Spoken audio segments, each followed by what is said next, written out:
scheduled for one fall with no time limit. Super hot fire! The greatest spectacle in podcast entertainment, Mr. Nestlemania. That was literally verbal diarrhea. I'm setting the bar awfully low. Titus O'Neil keeps running directly into that bar. Get him off my TV, get him off my TV. You make me very angry. The man who has a better IQ than you, the awe-inspiring JC. You should go work for WWE because you'd be so up far up Vince's No.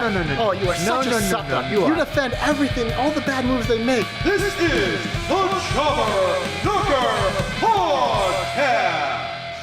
Ladies and gentlemen, welcome to the latest edition of the Jobber Knocker Podcast. As always, it's Nestlemania. Alongside for the ride is JC. We have finally gotten through, I think, 14 hours of wrestling. It was a lot of wrestling. We are survivors. We are survivors. Survivors. We went through a series of surviving these events. Yes. Because there was a lot. We're going to talk about NXT TakeOver War Games because it was fucking super hot fire. We will hit on AEW, who has some big matches announced for tomorrow night. But, we're going to start with Survivor Series. Sure. Because I thought overall I enjoyed the show. I thought it was good. It kicked off, obviously, with the women's 5 on 5 on 5. Some people were fine with this match. I thought it sucked for the most part. I did enjoy Sasha versus Rhea. It turned into like a singles match there at the end. I thought that was good. But besides that, the Io Candice stoppage was dumb and made no sense. There was way too fucking much of Sarah Logan in the ring. You have 15 women, and Sarah Logan, it was awful. Obviously, Io and Candice come back out. Rhea ends up getting the win. Rhea Ripley was probably the story of the week where she took Friday out Charlotte. through Sunday. She took out everyone. Then she pinned Sasha in the middle of the ring of Survivor Series. Like I said, that one-on-one little back and forth, I enjoyed that. Besides that, this didn't do much for me. I enjoyed the green mist on Charlotte. I thought that was hilarious. I mean, obviously, we created a storyline. It was something that was interesting. The one thing that I really, throughout the night, I know people are going to go, well, they have to write people out of, this person needs to look strong. We can't make them look weak. We have to have them eliminated. Oh, we'll get to that in the men's. But they broke some rules. But there's so many things when I was watching this match, like it's an elimination, but not an elimination, and they came back. And the other thing that really bothered me was that Io and Candice had this long-standing feud. They were on opposite sides of the War Games. They beat the piss out of each other the night before. And then we get to a point where they're together helping Rhea win at the end. Yeah. To me, it just felt odd because, and I know TJ's going to sit there, Danny's going to sit there, even Ray most likely will be doing the same thing. It's brand supremacy. You put your bullshit to the side. Like I will say this, though. Stupid. With NXT, I don't mind it because they're the brand that was the underdog and had to come together. So the way I took it is Io and Candice, they earned each other's respect. Bullshit. But back on Wednesday, they'll be against each other again. But what bothered me about this is they were eliminated from the match, as in they were no longer able to compete. They should not have been allowed to come back out. Asuka left, so Asuka never got eliminated. So I guess Team Raw is still in it. It's true. So that's where that bothers me. But if you're gonna have them go away, just have them go away. There was no reason for them to come back out. Rhea could have done it by herself, would have been fine.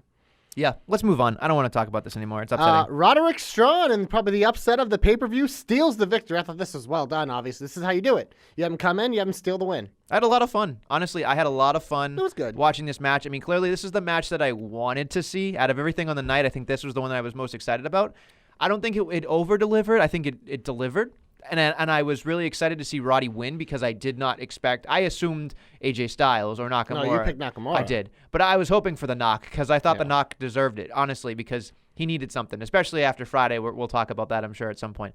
But it was just so weird. It was so fucking weird that I think in my mind, the match was so much better in my mind than what I saw. Yeah. And it wasn't even fair to compare it. You know what I mean? That's how I think you said it perfectly, like in our thread. You're like, even if this match sucked, everyone on Twitter would talk about how awesome it was because it's three guys they love. Yep. We see that all the time in wrestling. Like, I see things that are the exact same of something that people hate. Like, Corbin will do something, and then, like, one of their favorites will do the same thing like a day later, and they'll hate the one Corbin did and loving that. It's just part of it. And like you said, I thought this delivered. I didn't think it was over. I didn't think it was under. It was fine. Yeah, it served its purpose. You know what I mean? And that's exciting. I was excited that Roddy got It did the most for him. It did the most for him. You know, because I thought that the tag team titles, like, we didn't even talk about the pre-show, really. I didn't watch it, to be honest. There was a tag team battle royal that was garbage. Hot fucking garbage. Don't even bother watching. Ziglorious winners. That tells you everything you need to know about that. And then, of course, like I'm assuming here's the thing that kind of drove me nuts, and I'm sorry we're kind of going out of order. But you have the Viking Raiders against the Undisputed Era versus the New Day. Kofi Kingston went from being the world champion to being relegated to the pre-show. So again, it's interesting. we go over this all the time. I know. The relegation of the pre-show, the whole point of the pre-show To get more people to watch it. So you have to put it, we see it, whenever they put agent, they always are going to put a big name or a match that people want to see on the pre-show. That's just how it is, and I don't think honestly, I don't think this was a bad choice because I think it would have got even more lost in the main card. Sure, that's fine, but I will say this much: I don't agree with your argument wholeheartedly because here's what I think, and this is me. This isn't. I'm not talking for the populace. I'm talking for Nestle. This for me, when you tell me something is on the pre-show, you're telling me I can miss it. Yeah, that's a you problem. That's a me problem. Yeah, absolutely. But I'm telling you right now, it is a me problem, but I think it is.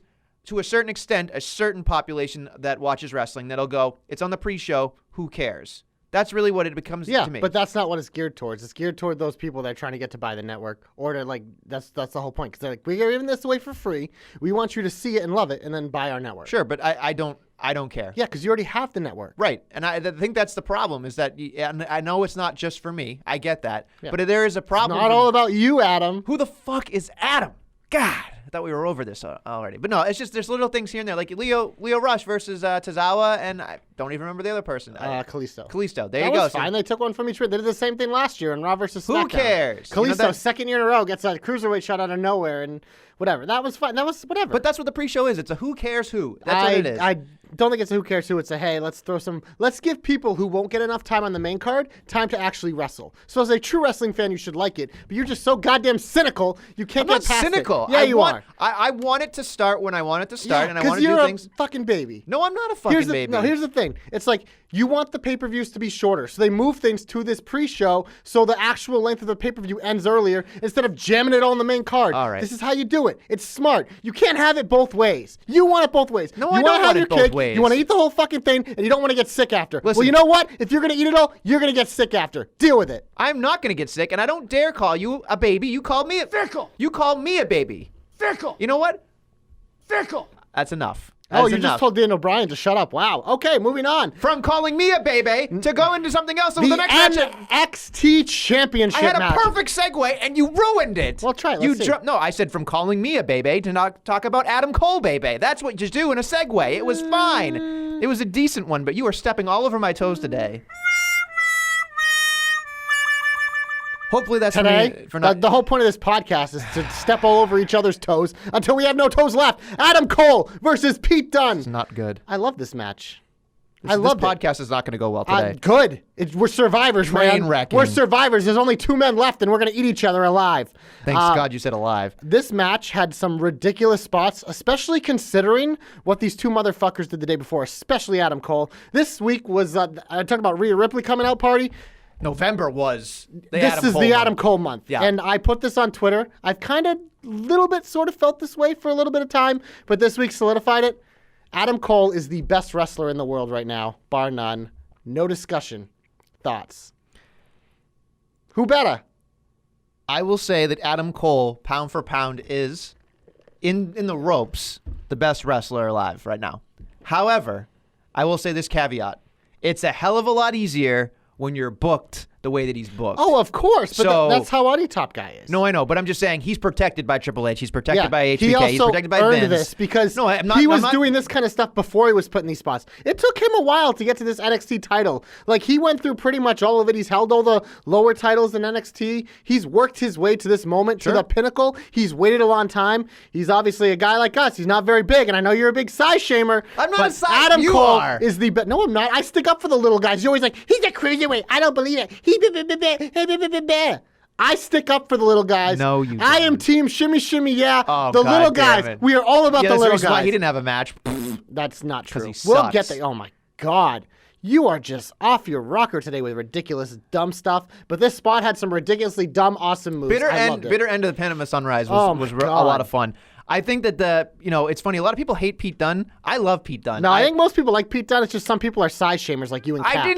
Cap's a size shamer too. Look, he doesn't believe in Pete Dunne. Look, he doesn't believe in Pete Dunne. That's fine. That's his prerogative. I don't care. But I will say I enjoy Pete Dunne. I would love to see Pete Dunne versus Daniel Bryan. I know you're gonna make fun of me for that. I don't really care. Oh boy. But there's a lot of things that Pete Dunne can do that are really well. In this matchup, like look, the night before in NXT, you were looking at that match going, if it's not Pete Dunne, Yeah, it had. what the fuck? You were thinking this. It's when either they added Priest the or yeah. And when they added the stipulation, it's like it has to be Pete Dunne because that's good. That's the NXT showcase match they put on the main card. So I was excited. There's a lot of hoopla in this match, but it was very much warranted. Yeah. Very much warranted, and I enjoyed the hell out of it. So kudos to both men. Kudos from Nestle.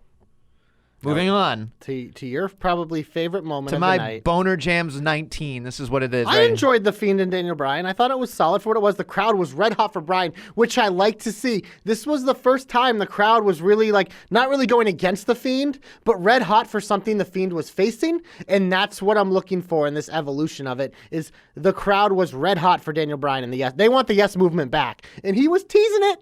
He used it at the end, which He I did. thought was a nice little psychological advantage. I get a special shout out for our boy Ray Ray, who works like nobody's business. He was, I think, there Friday, Saturday, Sunday, even maybe Monday. I don't know. I'd have to check with the Ray Ray. Ray Ray of the JK, pulling cable anywhere he was, doing camera positions for WWE the whole fucking weekend. That is a lot of work. So special shout out to our boy Ray Ray of the JK. Follow that motherfucker on Twitter because he's doing yeoman's work. He told us how cool the Fiend stuff is live. Yes. He did, and he did say experience the Fiend live because it is different. It's not the same as the Undertaker, but I'm assuming in the same SummerSlam category. 2020, baby. Why don't you rub it in?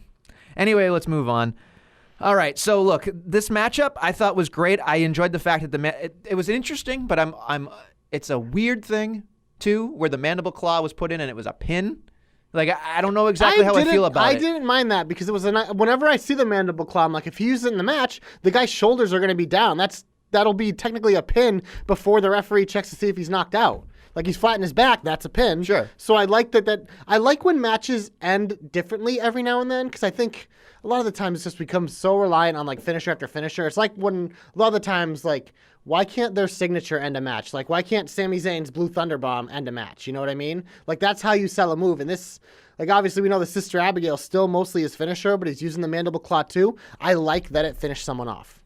Let me ask you this. I know you, and I kind of know the answer, but I just want to use it as a discussional piece. Okay. Bray Wyatt Yep. sold, in my opinion, sold more in this match than he has in past, which is great. However, the man has kicked out of everybody's finish multiple times in every match. Do you think that people, either the fans, I assume the workers, the wrestlers won't care as much because they're getting paid, doesn't matter. But is there a portion of the audience, or is there a portion of a general thought where they say, Bray Wyatt is killing everybody he works with? No, because people love The Undertaker and they're booking him like The Undertaker. Like, I'm just asking. That's all. The thing about The Fiend is he is that supernatural type character. It's more than just like regular Joe Schmo kicking out of everything. Do I love it? No, because I'm like a person who wants moves to be sold. But in his case, like he's supposed to be like a demon from hell. Like he's not human. He's not. So I think a little bit extra of the kicking out. Like you either got to be a monster like Braun, a beast like Brock, or a fiend like Bray Wyatt. I don't want to see like regular old little boys kicking out. Well, Cena he was Super Cena. There's a difference, I guess. Well, he's Super Cena. That's a new finish I'd like to kick out of. No, it is what it is. But like, not the end of days. That it does bother me when I watch it because I'm just like, how many? You know what I would prefer? I'd prefer him to kick out of all of the moves that he does versus like, oh, I've got to use the same move 3 times. Yeah. That to me is egregious. Like when you freaked out over the stomp, saying it's an erroneous, it doesn't make any sense anymore. That one was over the top. At least a lot with all of Daniel Bryan's pins, they got to 2 counts. Sure. Whereas everyone assessed was like barely a 1 count. Right. So I think this was their way of being like, we went overboard with Seth, and they did that on purpose. I think they're slowly going to bring the Fiend back to us, and I think especially because we're heading towards Braun Mania. I don't know if it's going to be at WrestleMania. I think it's going to happen before. It's going to be Fiend Roar. I just came up with $1 million idea. Stromania. It works. Stromania got to rile on you. Stromania, brother. Imagine it just like Stromania. That's what it is. You could even call him from Stromania, Braun Strowman. I like it. It'll work. And I think, live in Stromania. That's what I would say. I like it, and I think we can transition to his the men's 5-on-5-on-5 was my favorite match at Survivor Series. Really? I thought it was loads of fun. But the one thing that was not good is a motherfucker being counted out in a triple threat match. Like, that's not a thing. It isn't. It is not a thing in triple threat matches to be counted out. But they're like, how do we protect Braun? Exactly. And they're like, count out. But it's just like, What? I think the most egregious part was that at the end, where it was Keith Lee, Seth Rollins, and Roman Reigns, and they're outside for, I think, at least 3 cups of coffee doing that table, not table spot thing. And then John Cone, and I think TJ or DQ or Ray, somebody said something where they're like, he's not even counting. Yeah. The only time they counted was when it was Strowman, McIntyre, and I think Keith Lee on the outside, and the other 2 got in. But other takeaways is Walter jobbed out to frickin' McIntyre, which honestly, this was just a flex of being like Drew McIntyre's a beast, but at the same time, it was like, damn, the crowd wanted more Walter. Oh, I loved. So as a heel, it got him heat. I have to. What's up, jobbers? Jobber alert. Walter is a jobber. In that particular match, he got jobbed. That dude never gets out. pinned, and they pinned him like. That's Vince why looked at him and went, "Who is this guy?" No. See, I think this is what it is. Because you know how we have like multiple takeovers coming up because of that house show? I think one of the takeovers might have like Walter versus McIntyre, and I'm all for that. And this was a way to at least set it up. If McIntyre goes to NXT UK, that'd be I don't think he'll go fit, there permanently, but I think it's like a Cesaro thing. He goes there to like one event because I'm assuming whatever their next takeover is, I don't remember This is where when Worlds Collide in Houston. Yes. Yes. But then I believe they have like another takeover in like February. I think that's the spot where maybe you do it. Or if McIntyre doesn't have a big match Mania weekend, maybe that's just on the card somewhere. Right. So I that's why for me I was like, okay. Do I love that it was that quick? No, but I think it might have set up a future angle, and McIntyre drove it home again on Monday. My other big takeaway from this is the reason I loved it. Yeah, I know where you're going Baron with this. freaking Corbin is such a stud. He lets everyone do the work. He sneaks in, gets the pin, and tags out. That's what I want to see from him. It was perfect the way they did it. Eventually, it built up to him and Reigns getting in a little fight, and Reigns just says, fuck it, I don't need you, and gets him eliminated, which I thought was hilarious because, again, furthering a feud. This is how you do Survivor Series. Like, Reigns and Corbin on the same team, they fucking hate each other, so this made perfect sense. It was like Asuka Charlotte. Randy Orton had his own little way, but it's just... I cannot believe the bro pinned him. Like, that to me was awesome. That was a big moment. I love that. As much as we joke about Matt Riddle hasn't shown us anything, at least in the last couple of days... I love Matt Riddle. Anyone who says that I think is off their fucking rocker. That guy, every match he has, I'm thoroughly entertained. I do chuckle when he does the Goldberg gimmick thing because it's like... It's great. It's I loved teasing it. But I'm sitting there going, there's no way. I would love to see it because you know that the promos and everything would lead up to it would be... just the story itself would get you there. But there's something about it where he was doing it, and I thought, these are so cute. Like, if he does it, he's getting beat by 2 minutes. That's fine, though. I don't care. Really? Yeah, I don't give a shit. Okay. It's fucking Goldberg, man. Like, that's what you do. This has to happen at some point. I don't know if it's at a crown jewel or if it's maybe they do bust it out at a Mania just as a way to do it, like to get Riddle caught. But he'll be in the ring with Goldberg. It'll be the thing. You can do the pomp and circumstance, and then it's fucking spear, jackhammer, night. Night. No problem with that. I also loved his little back and forth with Shorty G. That was awesome. Just two act like technicians just going at it. There was a lot of fun stuff I thought in this match. And it obviously came to a head at the very, very end where Keith Seth Rollins... Lee? What? Seth Rollins Keith Lee? lost. What? Bask in his glory? Yeah, Keith Lee, this was a stud the moment. coming out party. Yeah, this was a stud moment. Yep.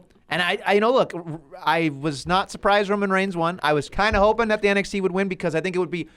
They did a good job, and I miscalculated, so I thought that like the overall arch would be that NXT would win, which they did. Yep. But I would have thought that the men's... They would have been like, no, like our men are just as good. But I think they did a good enough job where they didn't have to win. This is the rarity in WWE where the person who lost comes out just as big of a star. Yeah. And like him going toe-to-toe with Reigns and those teases, he took out Seth Rollins, which is a big deal. As much as I like to fucking shit on little laughy boy here, but maybe, I might have some good takes on him later.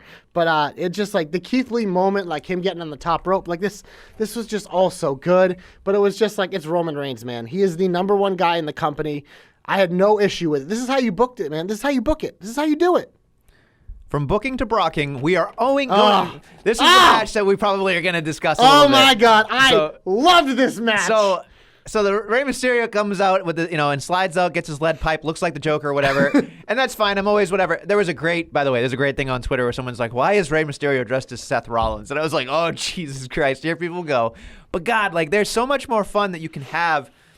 And that's it. I think that's why Brock does this thing where he likes the little guys because he can do little things that like he normally can't do. He can throw anybody around like a pizza. But I mean, this to me was one of those moments where I was actually interested from beginning, middle, and end.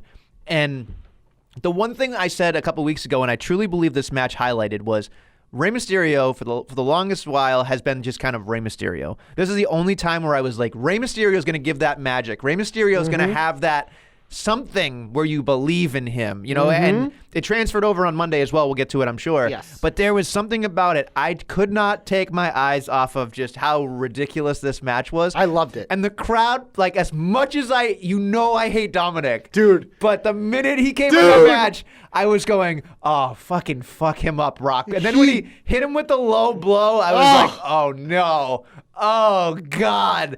But to his credit, and I went back and watched it, so I'm wrong, TJ.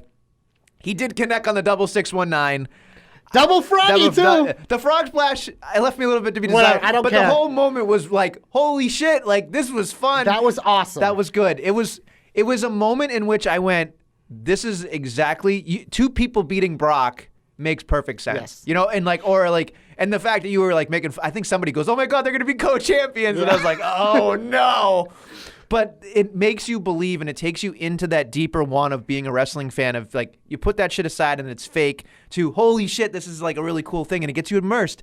So they did a really good job. So they did a really good job with this matchup. I don't want to say that Dominic was the reason, but Dominic was a major part of it, Yes. because this, what do we talk about coming into this? This is the best storyline they have right now. Yeah. It's taken two guys where I always love Brock, but he gets boring when it's not something good. And Mysterio, I haven't been interested, like you said, in like a decade. Yeah. But they found a way to make this the most interesting thing on the card. And I said, I was half joking, half serious. Like, this is the only thing that matters. Yeah. And it's just like the Dominic coming out with the towel, like making fun of the MJF Cody thing. Like, they definitely were going for that. But it just, match was so rich in storytelling from beginning to end. Dominic did his job perfectly, but it ended how it should. Brock fucking Lesnar is unbeatable, and fucking deal with it. Has no nuts, but he is unbeatable. I mean, that man has taken more nut shots than anybody else, I bet, in the last year. But man, The pay-per-view should have ended right there. it was good. And then, of course, we had what to me was, I was excited, and then all of a sudden the bell rang. And that was the end of it for me. Oof. This one was a hot pile of steamy garbage. I did not like it at all. I was hoping that Ronda was going to be at the end to at least save it, but the fact that Shayna won, but the man had to stand. Ronda's pregnant, so I don't think she's going to be getting in the ring. Probably not. But there's something about it where you look at it and you go, huh? You know, that was just, Shayna won, but we still needed Becky to look, you know, and it was exactly what you expected, which is what I did not want. It was exactly everything you expected, and it didn't do anybody any favors. Well, these three had zero chemistry. It was it was just bad. like, whoa. Like, I thought with three people this talented, it would come off a little better, but I don't know if they're trying too hard, if they were pushing, but it just, like, it did not translate.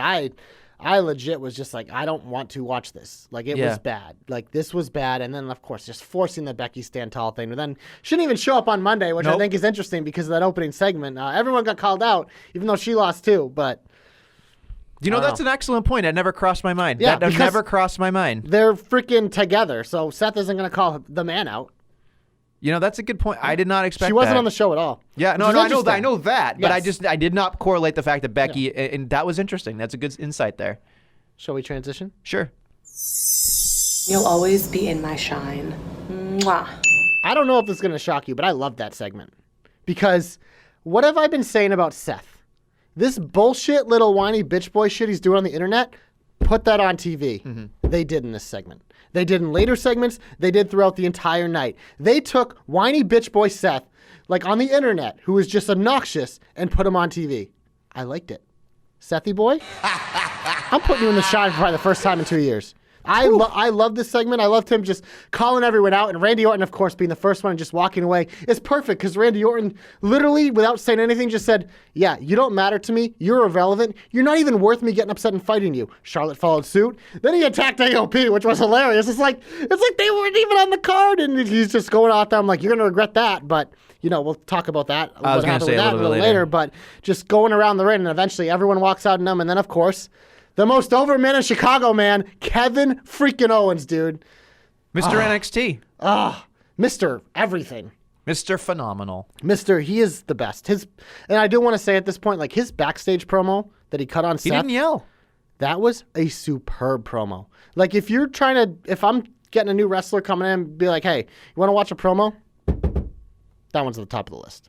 I appreciate it because Kevin Owens usually loses his shit when he starts screaming and yelling. Mm-hmm. And there's a lot of things that people can do, but a lot of people that don't know how to do different promos will just they'll feel comfortable. The template is I'm going to be yelling and screaming and Yes. telling you I'm going to beat you up because you suck. And Sunday night you're mine. You know, that's exactly what it is. However, there's so much more you can do. There's so many layers to a promo. He didn't yell, not to the extent that Kevin Owens usually yells. No. And he said it eloquently. He said it very specifically. Talk directly into the camera. Yeah, he looked right We into your talk soul. about that all the time. Into your soul. Didn't have Charlie. He just asked for the microphone. Please leave, and did that. I was in, and you know what? The match at the end of the night, I'm like, okay, clearly there's going to be some type of smudge or something. I wasn't expecting AOP though. No. And it was interesting because they come out, they're staring at both of them.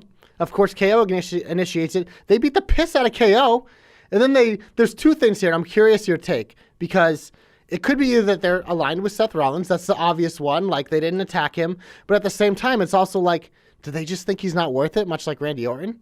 Like these are the questions I have. Oh boy. There it is. You're like a fish out of water when I you do love that busting move. out the detective when you're not All right, so expecting here, it. I know, there's the things that have crossed my mind. So first off, I thought, what the fuck is the AOP doing there? A lot of people were boned up thinking, oh my God, it's going to be the Shield 2.0, like, Oh my God, that'd be hilarious. It's like, oh boy, and please God, no. They don't have the chest protectors No, they anymore. took them off. Yeah. The first off, here's the thing too. So they come out wrestling, and I'm not gonna hit the jobber button because we'll do it later. They come out and have that match with no vest on, and then they come back out with the dress. Pick one or the other for me, and I'll be done with it. But I don't like. They were getting ready to leave, and they decided to come back out. Somebody had the greatest idea ever, and if I have time and it's not already out there on the internet, I'm gonna Photoshop it. It showed. It's like what happened. What was it? It goes when J&J Security hit the gas. I just lost it. I was like, that's so fucking funny. Like, that is so great. But to your point, I think that there is a lot of people wondering if AOP will be with Seth Rollins. I don't necessarily agree that is going to be happening. Not right away. I think that it's going to be one of those will they, won't they kind of moments until something actually, hits. However, I don't see... I don't see it. I think I'm more in the second part of what you said where that he wasn't even worth their time. Yeah. It's going to be a lot of Seth Rollins is going to get himself into hairy situations, and these guys are going to, supposedly just show up because they actually, they hate that person anyway. Mm-hmm. It's going to be a long, drawn-out thing for me when I watch it, and I go, I don't necessarily think it's a bad idea. I just would prefer one or the other. It's just... Seth Rollins needs to be a chicken shit heel, and we need to go in all in it. We're getting there. Yeah. But AOP is going to be as heavy. But at the same time, I don't want, matching stomping boots with camo, and then They won't do that. But I would prefer Seth Rollins came out in a business suit, which is very similar to the same suit he cut a promo on when he first turned on the Shield, and then they came out in. It was weird. It was just like. Pick something and let's go in a direction of it. I think they're just leaving it very much open-ended for us to kind of try to connect the dots. Which they I don't think know. is good for Yeah. week one. I think whenever you're busting out new, because this is the great thing. Like we're past Survivor Series. We're now like, what are the storylines on Raw? The only one you had, Brock Ray, is done. Yep. We got this one. We had a few others, but this one, it's like this one's important because we now have something we're intrigued in. It's with two new guys like re-debuting, and then two of like your hottest act and your stalest act going one-on-one. Like this was a nice way to do it. Yeah. I mean, I am curious with it. I do think that AOP, it'll never be my taste, but I'm not saying that there's not a place for them. It's just not They're me. studs. They're not my taste, but they have a place. That's exactly what I'll say. So I don't really know what's going to happen. I hope Seth Rollins becomes that kind of like chicken shit heel because that's where his bread and butter is, really. Yes. I don't think him being the fucking, I'm sure if you go back and listen to Jobber Knocker, we'd be like, he should be a babyface because he's got a babyface moveset. You probably Boy, are said we that. wrong.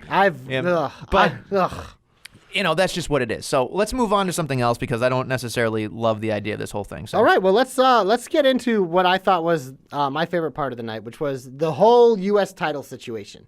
Come out, supposed to be AJ Styles versus Humberto Carrillo. Shimmy, shimmy, yeah. And you know what? He's so damn good that your fucking chicken Jesus shit OC Christ. people had to beat the fuck out of him. Oh, They did a God. good job selling that. Then AJ was like, I saw you tweeting about it. I know you love it, and I love it too. Heel AJ as this little like great. shitbag, great. Cutting a good promo, and then out comes superhero Ricochet to make the save. They gave him a mic. I will say that was Terrible. wasn't as bad as normal. Got the job done enough. But then the most intriguing part to me continues to be like Randy Orton is just such a wild card all the time, and that's what I love about him. You just don't know what he's gonna do. Like he acts like a bad guy, then he acts like a good guy. Like, what is he? And he comes out here, and then, of course, you get McIntyre coming out, and eventually Mysterio. And it set up what I thought was a really fun Fatal 4-Way #1 contender match. Oh, my God, someone earned it. And, like, they goaded AJ into doing it. Like, again, this whole sequence, I enjoyed it. And then you get Mysterio upsetting AJ thanks to Randy Orton helping him. So it was just, we thought we had Orton Ricochet. Now it's like Orton AJ too.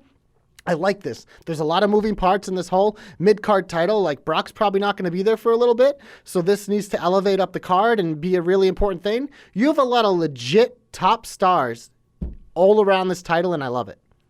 I almost gave Rey Mysterio a comeback because of just the entire weekend of what he did. He had a great weekend. He did have a great weekend. And again, part of it was his kids, so I'll give it, as much as I shit on Dominic, and I think he's a drizzling shits, I'm sure, but it'll be fine. There's a lot that was a positive about this match.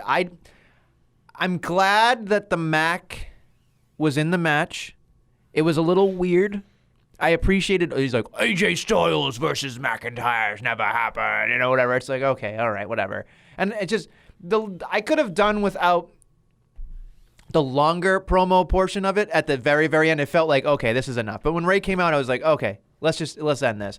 And it was weird. It was like, Ricochet's like, I got an idea. And then it's just like, listen, Paducah, Pawtucket, whatever the hell you're from, like, just stop fucking talking, Well, they don't have the GMs. No, this I know. is the only way shit gets set up. No, but it was almost like in the best interest of everybody for him to not say anything, but he just kept talking, and I'm, okay, whatever. And the match itself was great, and the Fatal 4-Way I enjoy, surprise, but it was good because of the combatants. And four studs. Yeah, it was 4 studs, nothing you could do about it. I appreciated even more, this is the part that I appreciated even more, and this is the stuff that I really enjoy, was anybody that wants to be a wrestler, go watch Randy Orton during that Fatal 4-Way. Amazing, because when he got into a chop battle with the Mac, he hit one chop, he milked it for 30 seconds. He was like, and you could see his face cringe up, and he shook his head, and like he took the blow, and that one chop milked 30 seconds. He didn't have to go like Japanese style and go boom, boom, boom, boom, boom, boom, boom in the middle of the corner. In the middle of the ring, he took one shot. And then he took another shot and another, but it was probably a minute at that point. And that right there is education for people. Psychology, baby. He's the best it at it. Was so always fucking has good. been. And the other thing too, very much, if you want to go back to the match after it with Ray and AJ's commentary throughout the entire match while he's talking, and he's like insinuating he's having a good time and he's beating up Ray. That stuff to me was so different, where I was going, okay, I can get into that. I can enjoy that. The guy's talking trash to a guy that all it takes is that one moment. Mm-hmm. And that's exactly what it was. It was perfectly done. And I applaud them for doing it, because this was, to me, the most entertaining portion, non-weekend, of Raw. This is the best part of Raw. Yeah. Absolutely. 100%. So I'm excited. I hope Ray doesn't get stale very quickly. I got some ideas for him, I hope. Okay, there I'm you go. actually very excited for it. Okay, keep going. Asuka once again busting out the green mist to defeat Charlotte. The reason why I like this is it's just strong booking for the women's tag team champions. Right now, they're the only and they're the top storyline on Raw, which I think is important. They're putting a lot of stock into their tag team champions and those titles, which I think is good going forward. And hopefully we can get some challengers for them soon. Okay, great, wonderful. I'm looking at the rest of this. I'm going, oh, Jesus. Oh, yeah, I'm Jesus. very mixed on Jesus. the other big thing, but I will say, we can go to SmackDown quick. We're not going to talk about it a lot, but the one thing that stood out for me on SmackDown non-schmozzy series was The Miz kind of had his edge back when he was on going back and forth with Daniel Bryan. And that's something I want them to keep going, because our big complaint with The Miz has been like he's just like smiling and whatever. Cryogenically frozen. Yes. Absolutely. But it's probably just with Daniel Bryan, but I hope it's a good start. Like, The Miz can be a babyface, but he needs to have his edge. He needs to have his wit. He needs to have that little bit of fucking badass and cockiness. I thought he did, and I just want that to continue. Well, I believe we've reached... Well, I will say this. I like the new IC title. Now do what you will. It's a all right, so you just blew up my load right there out of the gate. You fucking stepped on. Today is going to be because I know you probably don't like it because you hate everything. So I'm saying, saying everything. Much like the Mandy Rose, always in the shine, the new IC title. I liked it. What, you don't like it? It looks like a class ring. Well, then why don't you fucking hit the button? Is there anything else you want to talk about? No!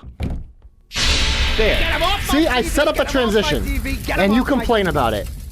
You complain about it. I like the new IC title. I think it was fine. Okay, wonderful. I think it would have looked a little better with the white, as that one this person put on the internet. Yes. I thought that would have been a little better, but I'm fine with this. Here's my big difference about it. It looks like a class ring, so it's clearly IC title 2019. You must have had really nice class rings. I didn't buy a class ring. Because my class ring did not look like that. Okay. Do you have a class ring? I do. Do you wear it? No. Then why do you buy it? I don't wear rings. It's a commemorative thing. It's like, why they do you saw buy, you coming. I know. You buy like Funko Pops and stuff. Why do you buy those? You're not carrying them around and playing with them. You put them on display. I do play with them. Okay. That's interesting. Yeah. Okay. Anyway, let's But move it's on. a display item. It is a display just like item. when you buy anything. Where is yours right now? Where's your class ring? It's probably in your mother's house in a closet Well, somewhere. I don't have a lot of display place in my place. Boom! It's not even in your place. No, it is. It's in my place in a box, like with In a my- closet my in the Emmy way and my back. other shit. Your Emmy? Yeah. I don't That have you any don't place to show. put it there. Oh please! It's What in a the humble box. brag that was. Well, no, it's I just put in the my Emmy in my closet. I don't have a. You've been in my apartment. Where am I gonna put it? You've got like 45 feet in your goddamn living room. I know. Well, here's the other thing. If I put it out, Jesus. then I also gotta like dust it and shit. Oh my So. God. Fucking first world problems. Hey, someday when I own a house, I'll put all these things on display. Listen, if you had an Emmy that was that, like, dude, you have an Emmy. So? Danny has an Emmy. We are very talented. Not me, but you guys are. And come on. That's a humble brag, dude. Just put it out there. Be like, have you mentioned that I've gotten an Emmy to anybody? Come on. No, I was just using it as an argument of like that I don't God. display I can't shit. believe that you don't even put your class ring. Well, that's fine. Your Emmy is the more egregious thing, I think, personally. You know what I do have on display? A Boba Fett bobblehead, because I fucking love him. And Boba Fett is probably better than your Emmy, which is fine. Yeah, Boba Fett's the best thing ever. But That's like my childhood right there, man. you could put your Emmy on your nightstand. You could do a lot of things. I could. Anyway, we've Then I'd have hit to we've clean hit it. Yeah, you are so lazy. You have no idea. No, it's not lazy. It's just like then I You have are to like. you are the lazy river. That's what you are. You like to just relax and have everybody do everything But if for I'm you. a river, I'm always flowing, baby. I got the Yeah, flow. but you're never going anywhere. Anyway, Woo, look, I hate actually, to, rivers do go places, bro. No, not- They go to the open ocean. Because I'm free as a bird. I just sail into the twilight. You are just something else. Anyway, look, so the IC title is dog shit. It's It is not. It's the everybody's favorite championship. Stop. Everybody's favorite champion. I will say what Danny said. Danny makes a very good point. DQ said, look, it was my favorite championship. If you said that you replaced it with something else, then I would not have a problem. Because you replaced it with my favorite championship, I'm a little bit aggravated with it. And I think that's probably how a lot of people feel. There wasn't a reason. It looks like the 24/7 championship No, it doesn't. and the Cruiserweight It championship does not. had a fucking baby. There's no That's what it green looks like. or purple in it. No, it's the fucking faceplates, you moron. Oh, That's no. what I'm talking I like about. the faceplates. Dude, it doesn't. I think it looks good. Well, that's fine. You stay on your side of the table, and I'll stay on mine. Yeah, I'm not coming to your side of the table. You have cooties. You are fucking Circle, awful circle, today. dot, dot. Now I got my cootie shot. Circle, circle, square, square. Now I got it everywhere. It's amazing the shit you remember from when you were a kid. Except for I probably still say You know that. what's funny? Out of everything in our friendship, and I know you use that term loosely, you know everything that you've said to me? Friendship. Yeah, I know. I know who the fuck is Josh. But everything you've ever said to me, the only thing I ever remember from you is RICYCLE recycle. That is the only, that is the only thing that I remember That from you. pops in my head like every time I recycle. Like Ugh, it's I'll just be awful. like in my apartment humming like RECYCLE recycle. And my roommate will turn around and be like, "What?" I'll be like, "Oh, nothing."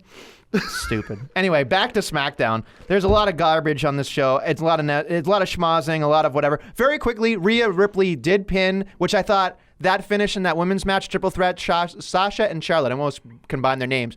Rhea Ripley had an amazing win there. And it's not, I know we're in heat, but I'm just saying that was a good one. The rest of it was dog shit. You know, there's a lot of things going on here and there that I'm not really happy Schmoz with. fest. The whole thing felt like it was an afterthought. You know, it just felt like, whatever. Like The Miz versus Daniel Bryan in the match, meh. And then, of course, the Fiend comes out. The main event had Tank and the whole schmoz at the end, which, of course, everybody loved the Tank. But I'm over it, and I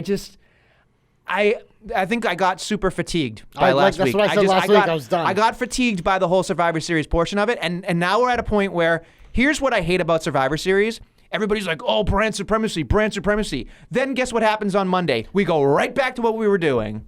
Ron, they did it differently this year. They had Seth Rollins start in the ring saying he was disappointed. Let's as a worry reaction. about Friday and on Wednesday and see what happens. They used it as an angle. They use it as a name. NXT is going to be celebrating themselves on Wednesday, but now it is time to move forward. Yes, exactly. But the people that were a team will now hate each other again, is what I'm trying to say. The people on the team already hated each other. That's part of Survivor Series. It doesn't make any sense. TJ and I have been arguing with this for weeks. Like, you just don't apparently get the premise of Survivor Series. I get the premise It has of it. always been putting together teams that don't get along and seeing how they work together. Some implode. With 0 stakes, by the way, go to jobberknocker.com because I wrote an article about having more stakes, which obviously I thought I did a great job on. Thank you, Josh. Who the fuck is Josh for saying I did a great job on the Jobber Knocker article? Thank you. He did. I have the text. He said a great job. He just doesn't want people to know that he really likes me. That's okay. That text is probably from someone named this Josh. I'm JC. I'm sorry. You know what I ended up doing? I am the awe-inspiring. I ended up changing your name in my phone to somebody else who gives me positive reinforcement. That would be a good idea. That's what I would do. Yeah, that'd be a good idea. Because you're a terrible person, and that's how we do this. You probably have 2 phones. And probably I just do. text yourself. I have a burner account because I don't want to deal with you all the time. That's what it ends up happening. Probably a good idea. Anyway, we are completely off track. A lot of SmackDown to me was a waste. I don't care about so SmackDown. it is what it is. I don't even want to talk about it. Anyway, let's get back to Raw very quickly. I think there's a lot of shit that needs to be said. I'm not necessarily hating / loving, but I did appreciate the fact that they did something different with Lana Rusev. That might as well be what it is. Hey, Lana, he got to beat up Bobby. Yeah, Bob. And Hey, that shoulder block off the stage, Oh, I Jesus popped for that. Christ. I thought that was great. The motherfucker's handcuff does a fucking John Cena into Lashley and sends him flying. I thought that was great. That was fun. Meh. But yeah, Is what it this is. storyline, just like, get him in the ring at TLC with a bunch of weapons and let's move on. We're not over. The restraining order thing was whatever, and you've been served, and that whole thing. By the way, poor graphics guy fucking spelled. If you look at the bottom when they gave Rusev the fucking papers and they spelled earlier tonight wrong, I just felt so bad. Everybody on Twitter was giving them shit. So lay off these people doing the graphics. They got a lot of work in front of them, man. Just let them do their job. Yeah. It is what it is. People can do what they want. When I fuck up, I expect to hear about it. It's part of the game. Part of the game, man. So you're not excited for Lashley and Rusev at a No, fucking TLC? like I said, I want them to kill each other, but like this storyline, it's just like They're gonna have divorce papers or the restraining order up there on the fucking ladder, and they're gonna climb it. That's what it's gonna be. It's Lana on a pole match. That's how you do it. Some might say she's on the pole anyway. Stick a fucking muzzle in her mouth because her fucking screaming is worse than Carmella's. Oh my God, I muted the fuck out of that one. Unbearable. You know what it is? Is somebody told her she does a good job, and now she's amplifying it too much. That's exactly what ended up happening. Because I'm watching her going, you need to stop. And I'm not saying like, oh my God, she's a heel and I'm annoyed by it. I'm saying I'm literally hitting mute or fast forward when she's on my screen. Because she's not something that I'm enthralled by at all. Which is ridiculous. Ridiculous when you consider the participants in this thing. You should be excited by it. Shut up. Yeah, we don't even have that button I know. anymore. Sorry. No, I agree. Lana, I mean, just bring the accent back.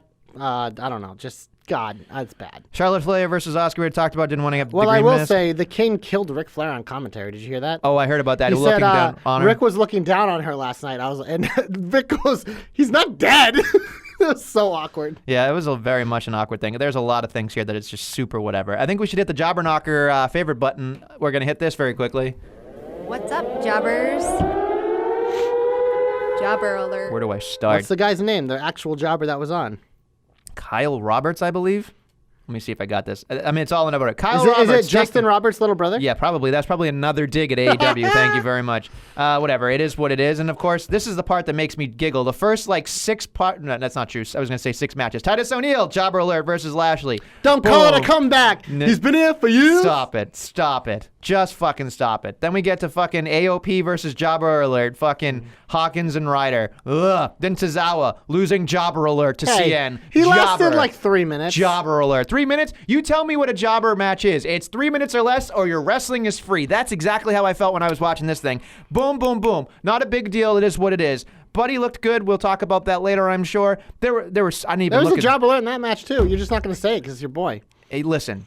He got deleted in less than 3 minutes. No, that's not true. Yeah, Is there anything on? I had anything, it tagged at 301. was there anything on SmackDown that was jobber alert? Don't I should probably fucking care. care. There's a lot that was just fucking everywhere, man. Yeah, well, everywhere. That's fine. You need enhancement matches. It shows off what people can do. I don't hate it. We're Jobber Knocker. We love jobbers. I just wanted to celebrate them all. That's all. There was a lot this week, and it was exciting. That's all I'm saying. It was what it was. The Iconics were slinging merch. With our truth. And listen, that was 45 seconds into it. I was okay, and then it kept going, and I went, okay, never mind. Fast You know forward. what's never on TV anymore?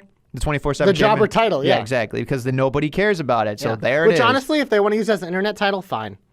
How dare you? Who's Zack it? Ryder tried to Is it get still that. one of the Bollywood boys as the champion? I'm sure it's on 205 Live, which nobody's watching or reading about 205 anymore. Live didn't happen last week. Oh, well, whatever. Yeah. It is what it is. Shows how much I know, because who knows? Clearly. All right, I'm done. Glorious. Since you've been teasing it, go ahead. Wow, way to fucking cut her off there. Fine. You're my only hope. There you go, you Star Wars nerd. Go. Fucking love Star Wars. Mandalorian is the greatest series of all time. I'm glad I caught up because now I can talk about it. It is a great fucking show. I'm sure it is, but the I- way that I you were love like, this about I've it. avoided spoilers. I did. I muted it all on fucking Twitter, bro. I love how serious and that wasn't you me. get That about was it. some dude named Josh. Okay, well, who the fuck is Josh? Yeah. I'm just saying. Yeah, I love it. Of course I'm serious about it. Now, did you not hear what I said? Boba Fett was like my favorite thing growing up. It was Boba Fett and Emmitt Smith. I wanted to be one of them when I grew up. I didn't know which one. You want to be a bounty hunter or an NFL player? Yeah, it really comes down to what you want to be. I didn't really want to be an NFL player. I just loved Emmitt Smith. Okay, He's a great. stud. Give me your goddamn hope. I'm trying to, but you keep bringing up other shit. Mandalorian. Yeah, it's great. It's great. I'm more of a Star Trek guy because I'm super nerdy. I've enough. never, ever in my life watched an episode of Star Trek. Ever in my 'Cause life. That shit's fucking shit. Dude, you don't know our audience. Maybe they like it. That's fine if they can like it. I said just think it's shit. Well, that's You're your sitting here opinion. shitting on Star Wars. I'm not. I'm shitting on you. There's a difference. Get him off my TV. Get him off my TV. As in, get off my microphone. I'm trying to give a hope here, and it's about the United States Championship for the second week in a row. We audibled because Shimmy Shimmy Yeah is getting some time off, but you know what? Because he sucks. Rey Mysterio as champion. Yes. A lot of interesting matchups. I'd love to see him take on Shimmy Shimmy Yeah. I'd love to see him take on Ricochet. I'd love to see him take on Drew McIntyre. I'd love to see him fight AJ again. I'd love to see him fight Randy Orton again. I'd love to see him fight Cedric Alexander, Buddy Murphy, Aleister Black. It could be really fun. He could hold this for a while. But there's only one place where it ends. Alidalo! Rey and Andrade, man. Bring it back. This is what we've been asking for. WrestleMania. Rey Mysterio defends against Andrade Cien Almas with Zelina Vega. Andrade wins. New U.S. champ. Hashtag JC knows. Hashtag JC's hopes come true. There'll be a lot of good wrestling between now and then on Raw. That was very concise. Yeah, because I'm and fucking succinct. concise. I don't fucking... Yeah. You ready, folks? He's going to go from hating me to loving me in 2 seconds. I believe when I see it. Ooh! Should have taken a video. What was that? Shimmy, shimmy, yeah. Dude, your hips do not work at all. You're stiff. I'm sitting down. You went like your upper body moved, but your lower body Yeah. did not. Ooh, baby, when you talk like that, I keep my hips still So in a on chair. Friday, this coming Friday on Smackdown, it has been teased that there is a particular new face of the Firefly Fun House. It's interesting. It's there. It's something very much that is going to be interesting to me. Now, we can go a couple different routes. I'm curious what you think, JC. If you look at Liv Morgan's Twitter, you see the upside down Miz logo on a thing. She says soon, which would be interesting considering Friday the Miz could have a Miz TV or a match that could introduce the fact that She's on Firefly... Raw. But doesn't matter. Okay. You never know. You never know. Maybe they did that as a red herring because she's on the red brand. You never know. There you go. I love Clue. Only Billy's going to get that reference because Billy's awesome. So, look, that is interesting. Could it be Liv Morgan? Only time will tell. However, I believe that people really need to go down deep into this thing. And I think when you think about it, when it's the Firefly Fun House, I'm going to accentuate it all the time now because the back crackers go... Fluffer, fly, flun, flounce. Flop with a floop flop floop flop. You know, that's exactly what it is. I think, no, dare, I know, and this is where Ray is going to make fun of me because I called out Rhonda and she didn't happen, and he put a tweet out going, Hashtag Nestle doesn't know. Yeah. Nestle doesn't know. Nestle doesn't know. Ray was great. He put out a tweet saying, well, this aged well, and I was like, God damn it. If we ever get to host a podcast together, it's going to be a lot of fun. However, getting back to my original point, Liv Morgan, same thing. I don't want to hold my eyes. Sorry, Armageddon's a terrible movie. Going back to it, Liv Morgan could be there. However, think about it. They said a new face on the Firefly Funhouse, right? So to me, I think it's going to be a puppet. I think it's going to be an additional puppet, whether it's a Vince puppet, a Shane puppet, a KO puppet, whatever they decide to do at some point. There's going to be another puppet. I believe it'd be a puppet. Do you believe this, JC? Gumshoe. You think it's an actual person? Because No, think about it. I think it's just he's going to reveal his next target. He says a new face. Yeah, you can put a new face on the wall. Very much so. That's my true. takeaway, but I don't know. I'm intrigued. I like the idea of a puppet. Now, here's where you're going to laugh and hate me and talk me out of the room, but that's fine. I say, based on the fact that there needs to be another puppet, I think out of everybody, I was thinking to myself, okay, Husky's already there, Mercy's already there, Sister Abigail, Puppet Vince, the whole thing, like everything's already there. So you can't really have more layers to Bray Wyatt. So I thought to myself, what would be the most ridiculous thing possible? And I went, well, I had to put myself in the shoes of what maybe the writers would do, not necessarily what I would do, right? Because a lot of this isn't what I think is going to happen. A lot of it is what may actually occur.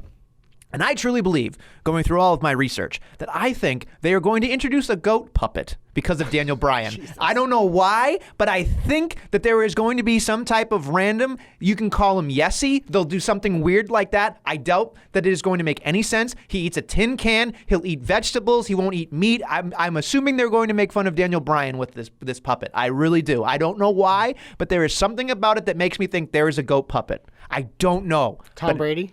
Maybe. But it seems with the farm animal thing with like the pig and the goat and then Mercy being a buzzard, like I can see the animal kind of thing, the rabbit, there's bunches and A bunches. buzzard on a farm? Whatever. You had me till then. But I mean, there's a lot of animals there, like a rabbit, a pig. Like I can see a goat, like I can see it being a farm at some point. Like I can see him like showing up on the Firefly Funhouse and going like, howdy, partner. Like have like straw hat with the whole thing and be like, I'm Farmer Bray. He Like could use that against Braun. Braun's a country boy. He could do that too. There's a lot of things where they turned him into a magician to turn into the different championship. Why not make him a farmer?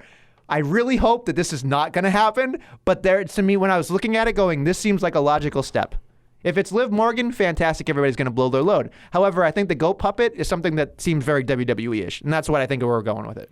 A goat puppet. A goat puppet. It's gonna, if it happens, I doubt it. I fucking highly doubt it. But there is a portion of it that makes me feel like WWE would be like, you know, it's great. You know what we need? A goat puppet. I mean, they do like money, and if they have another puppet, they can sell it. Exactly. Exactly. They love merch. Bray Wyatt makes merch. That's what he does. He's a merch freak. He hurts and then he heals. Which only one person is bank going to get accounts. that. Anyway, that's my hope. Let's hit that comeback button, baby. Don't call it a comeback. I've been here for years. You down with AOP? Yeah, you know me, baby. They're back. They're back in a ring. They won a match. They were in the main event. There is so much intrigue as they write their next chapter in the Book of Pain. Oh, Jesus. And I am very excited for what's coming next. And there's nobody better for me to give my comeback to. I had a long list of people. My girl Toni Storm showed up this weekend out of the blue on Smackdown. It was on Survivor Series, but Raw was all about AOP, and you know me, so they're my comeback. As he is choking, I'm gonna Phil. Sorry. Phil. Thank you, Phil Jackson. So for me, my comeback this week goes to one man, V1. Delete. I popped hard. I thought it was great. When you watched that, and did you turn up the volume on that? The crowd went nuts for him. I always have the volume up, bro. Pop don't lie. Pop does not lie for Matt Hardy. Clearly, the one part that I will say is Matt Hardy needs to stop wrestling. Command looks like he's going to fall apart any second now. I think that's why he's on like once every 6 months. But good Lord, was I excited to see him. I've always been a Matt Hardy guy. My comeback goes to him because that crowd connection will never die. He is Delete. He is V1. He can do whatever the hell he wants. He just ran around and did whatever he could. But again, he made Buddy look phenomenal. And that's that. And we haven't even talked about Buddy and Aleister Black. Because that fucking promo. Aleister, like, stop. Yeah. They suck. But yeah, I'm excited for that match. I am excited too, but I just don't want the background of it all. That's really what it comes down to. And the fucking knocking on fucking Aleister's door bullshit. It's just too much. But again, V1 Delete gets my comeback because I'm fucking excited that he was on television, and you should be too. I am. Finish. Oh, wow. What a maneuver. War Games is always good stuff. And NXT is going to have a new episode this week. Did you know that? And we cover it on the Jobber Knocker with our boy TJ. So the NXT, we also cover AEW, NXT UK, and NWA Power, jobberknocker.com. So hit that up. Also, we are on a lot of podcasting platforms. Oh, I can't name them all. iTunes and Anchor are the most important, but we're also on Google Play, Yes. Spotify, Stitcher, Yes. archived on YouTube. Yep. and a bunch of other shit. But yeah, so please rate us 5 stars, 5 flames. It's the holiday season. Give us the gift of a review. We appreciate it. Yeah, likes, comments, whatever. Twitter at Jobberknocker, at JC of the JK, at DQ of the JK, at Ray Ray of the JK, at Billy D2411, at Joe Pollock 47, at TJ of the JK, at The Real Deal B Cox, at Only Aaron Turner, Facebook Jobberknocker, Instagram Jobberknocker. We are everywhere you want to be. There's some dude who's private that you can try to follow him, but he's fucking private. Not private party. It's just a private. It's a private party. It's got the private party. Sorry, I love that song. Yeah, that. And it's also the holiday season. There's a sale on pro wrestling tees. Buy the shirts. Jobberknocker, Super Hot Fire, and Monday Night Rerun. Ooh, at Nestlemania is wearing the Super Hot Fire shirt. You said my name. Yeah. Say my name. Say my name. I knew you would. We go to war games where me AM got knocked out, and they added Dakota Kai, and Dakota Kai turned on Tegan Knox and broke up Team Kick. I was sad, but I loved it. Oh, God, it was beautiful. Match had some ridiculous spots, and it was probably my favorite match on War Games.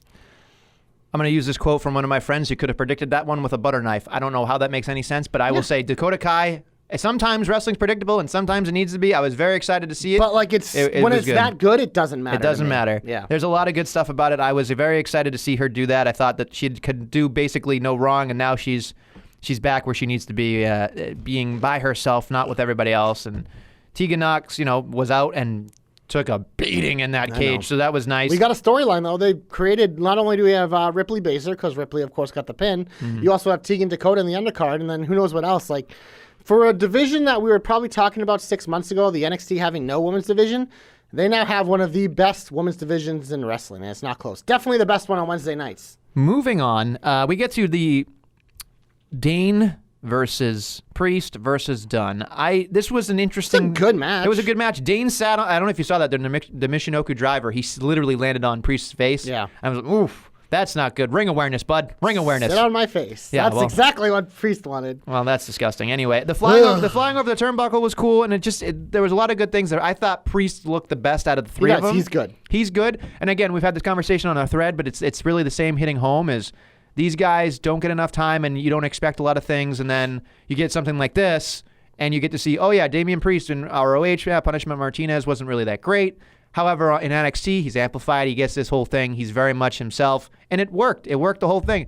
And I was excited to see that, the logical choice won. I really should have picked him, but I did not, so it is what it is. Yeah. Moving on to Riddle versus Finn Balor. Interesting stuff here. They did the Goldberg thing, as we talked about. Yeah. They did a lot of different things here and there. I'm curious how you felt about this matchup. By itself, I think it would have been a fine match. It's just on this card, this was the one. Because it was the only, you have a triple threat match, which is always more balls to the walls. You have 2 fucking War Games matches. How is this going to live up? But, it was fine. It put 2 guys in the ring who are both very good. The right man won, and we see where they go from here. That's what this is all about for me. It's just Balor needed a win against a big name. Riddle, literally, it doesn't matter if he wins or loses right now. The dude is just over. He's great in the ring. He makes people look great. So where do we go from here with both those men? Okay. Moving on, we go to the men's War Games, where it was a surprise or not really a surprise. It was great, though. It's who it needed to be. Like that. You want to talk about pop, don't lie. Whoo! Wow. That was a fucking pop, man. That was like a, tingle up your spine pop. It felt good. And you just came from a backcracker. Not the doctor that is a fan of our podcast, by the way. You should go to him. I don't think my chiropractor listens to our podcast. Listens to our podcast or watches wrestling. Well, he doesn't have to watch wrestling. He could just listen to our podcast. Yeah, I don't think he's going to do that. We're entertaining. We make wrestling fun. It's true. Anyway, so I'm curious how you felt about the actual match, because the table spots at the end were kind of super set up backyardy for me. It was just too much time set up. I would have preferred, and I'm sure I'm stealing this from someone else's thoughts, where I think it was Danny said it, or maybe TJ, but just the ability to set up a spot without having to feel like everybody's setting it up at the same time, because then you could feel how it felt. Yeah, it was forced. And so it's hard for me when I'm looking at it going okay, this is great. And it was great. The whole thing felt great, but there were portions of it okay, we're waiting for the big kaboom. There it was. So the match was fine. Like I said, I think the women's match was much better. The women's match was amazing. This was fine, but this match had the fucking oh shit moment with not only the Kevin Owens thing, but Ciampa hitting the air raid siren off the fucking top of the cage. That was that's one of those things you watch and you're like, are they dead? And it's also these two motherfuckers are doing this, and they have to perform again tomorrow night. Like, that is the takeaway for me. It's like, fucking, I know I've been joking about Brock Lesnar being the workhorse of WWE, but fucking Adam Cole especially, but even Ciampa, he's been doing everything too, wrestling everywhere. Like, these two motherfuckers, their feud's going to be fucking amazing, and this was all their weekend. Them along with Ripley, like, it was their weekend. So let me say this, and let's transfer into this, I guess, to the big finish right here, so this weekend was NXT. They went out of their way to say how great NXT was. And we got to Survivor Series, and it was NXT mopping the floor with Raw and SmackDown because they are the A brand. They are the A show. That's what they were trying to do. They just wanted to prove that NXT is the main roster now. WWE has 3 main roster shows. Sure. But that's what this is all about. So as a fan, for you, is NXT the A show? Because I know TJ's screaming right now week going, to week, yes! Week to week is probably, of the WWE's, the one I most look forward to because I know, like... Stop skirting around it, yes or no? No, even the stuff that isn't as good is still good. But I will say, besides last Friday, SmackDown has been very good too lately. Raw's been like the wet fart, but I thought Raw had some good stuff too. But in terms of every week, the A show is still probably Raw just because it's Raw. But the one that I'm probably most interested in is Wednesday nights. So what is it, yes or no? I think overall Raw's still the A show, but NXT is the one I'm most interested in. So SmackDown is the C show. Rate them right now. No, it isn't. Rate them right now. Because I honestly, I enjoy SmackDown more than I enjoy Raw. It's just Raw's Raw. That hasn't changed yet. It just hasn't. There's too much history. Okay, but it's murky, man. I think they got 3 decent shows right now. I think that a lot of people believe that SmackDown is the A. Sorry, that NXT is the A show. Yeah, if nerds on the internet, because the internet are the deepest wrestling fans, but the ratings are going to reflect that it's still like it's not comparable still. Okay. We'll see this week if they get a big uptick. They obviously had it last week, but they had Becky and company on the show. We'll see how it does. They're also competing with AEW on Wednesday nights, but I'm interested to see how much that helped because that's what this was all about. Sure. It was like, we have a show on Wednesdays. Give us ratings. Our show's awesome. We know it's awesome, but we need people to see it. So let me ask this, not necessarily, I'm going to be tongue-in-cheek because of the internet, but I just wanted to say this much. If everybody says that NXT on the internet is the A show, and AEW keeps beating the A show, not that they did last week, but I'm just saying previously they beat them, I think, 6 to 10 weeks in a row, whatever it was. Does that make AEW, you know what I mean? Like, but it's not the A show. That's the thing. But I'm just saying for the internet. I'm just saying the internet is going to be like, NXT is the A show. It's not. But it's interesting to me when people say that. NXT might be the best put together show, but that doesn't mean it's the A show. AEW is also a very good put together show. It is. And the thing with AEW and NXT is they're attracting the same type of fans. Sure. Where Monday and Friday have all those fans for the most part too. There are some who are only exclusive to Wednesdays, but they have like another group. That's what WWE was trying to do this weekend, is try to get that other group that like never really got exposed to NXT, who have maybe started to watch it a little now that it's on network. They're trying to bring them in and make it be like, we have 3 shows a week that you need to watch every week. And I don't disagree. I just think it's funny when people say that NXT is the A show, and I'm like, AEW is beating them most of the time, guys. I love NXT too, but it is what it is. Yeah, we'll see how it goes going forward, because I think this was an important step for them in making it like AEW, them and AEW on the same thing. But AEW is busting their load this week too. I think we should talk about that. Scorpio Sky, oh boy, number 1 contender for the AEW World Championship, going one-on-one with Chris Jericho. What a nestle guy Scorpio Sky is, by the way. Is he going to win the title? No way. But I mean, I want him so badly too. You know what? But here's the thing. There's 2 people in AEW that I want to win the championship. Actually 3, but 2 more importantly. One is Sean Spears. No, fuck him. Fuck you. No, Sean Spears is literally a dry fart, not even a wet fart. That is incorrect. Sean Spears could not be colder at this point, in my opinion. That is not true. Yes, because he's racking up wins. He's a stud. Doesn't matter. Don't watch AEW Dark. Don't give a shit about Sean Spears. Wow. Sorry, don't care. He won on the main show. Don't care. Don't fucking care about him. He's just as good as he was in WWE. That's the same. He's being presented better. Okay, sure. Wrestling talent. He was always a great wrestler. He just barely saw it. Can't connect. Anyway, going back to what I was going to say, it's either going to be, and for me, I'm a Scorpio Sky guy or a Lucha fucking Saurus. I want those guys to be AEW champions so badly because I think on the side of a truck, those guys are like, what the fuck is this? Like, Scorpio Sky is the guy you put on a poster because he just looks good and he just looks like a champion. And then the Luchasaurus, you stop and you look at him, you go, what the fuck is that? He's the Braun, but with a mask. But he can fucking go. Yeah. Like, he can really work. And I love that. That's my fucking match. I want is Braun Luchasaurus. Oh my God. They got to get Luchasaurus to WWE just so that match can happen. He can go back to AEW after. Like, get rid of his fucking little, like, 2 little followers. Whatever. Like, they're fine, but whatever. You don't like Marco Stunt? He's fine for what he is, but I get the criticism. At the same time, it doesn't bother me like idiots, but You were gonna say me, but I like them, so it's no, fine. no, no other idiots that just like completely are even more size shamers than you are. Yeah, okay. But like Luchasaurus, like that was a legit moment last week. Oh, but yeah. you haven't answered. You said Jericho's gonna win. Jericho has to win, yeah. I think that there's going to be some more schmozzing involved, and he's going to have that championship for a very long time. If Scorpio Sky wins, I'll lose my shit because I'm so Will excited. you happen to yell SCU? Absolutely. I Oh my fucking God. love it. I can't love wait it. for the entrance. Oh my God. Christopher Daniels. There's something about Scorpio Sky that all kidding aside, that when I put out like Scorpio Sky needs to be AW champion and he retweeted it, I was like, Yeah. this is cool. Like I like he that will. guy. I think I'm he super will be marky someday. for it, though. I think he will be someday, but I don't think it's there He's yet. too talented not to be in the upper echelon. What at some about point. the what the hell they calling this thing? Like the Diamond Dozen Oh, shit? Hangman versus MJF. for the ring? You know who I want to win, but I think Hangman's gonna win. No, are you kidding me? Think about this from a logical Well, standpoint. they do. He does have the heavy now. Think about the logical standpoint here, because look, if Hangman Page gets that ring, it's the end. But you can't really write anything with it. If the ring that is worth like 54K or something What's like that. the point of it? What does it do? So it's just basically a ridiculous, stupid trophy. It's like, look how big my ring is that I Yeah. won. It's supposed to be like Battle Bowl. Okay. It's a Battle Bowl ring. I'm not even going to say what Battle Bowl is. You can look it up on Wikipedia because Google it. You don't know what it is, and it's not worth your course time. not. But it's an amazing concept. Anyway, Diamond Dallas Page won a Battle Bowl. That's why he's presenting the Diamond Ring, because he's Diamond Dallas Okay, Page. I get it now. So there's a whole other thing. But essentially, it's a moniker that you can have, like a Money in the Bank or King of the Ring kind of thing, without actually So doing anything. MJF is the MJF AEW knockoff of Baron Corbin. Got it. MJF has to win this because, again, it's a lot of money. He has a lot of money. He can do the diamond upside down as a pussy thing that he did to DDP. To me, there's more meat on the bone with that victory than a Hangman Page.